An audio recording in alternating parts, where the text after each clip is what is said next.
Ito ang aking pangako, pag-ibig na di maglalaho. To be patient, to be kind and to be true, to love and to be loved by you. Ay, Yura, grabe ang payurang ito. Iba yung kilig ko.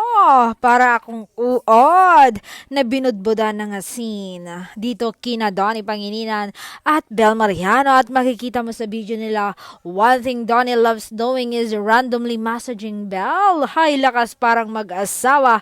Plus new hobby unlock, nilalapit yung mukha sa isa't isa without flinching.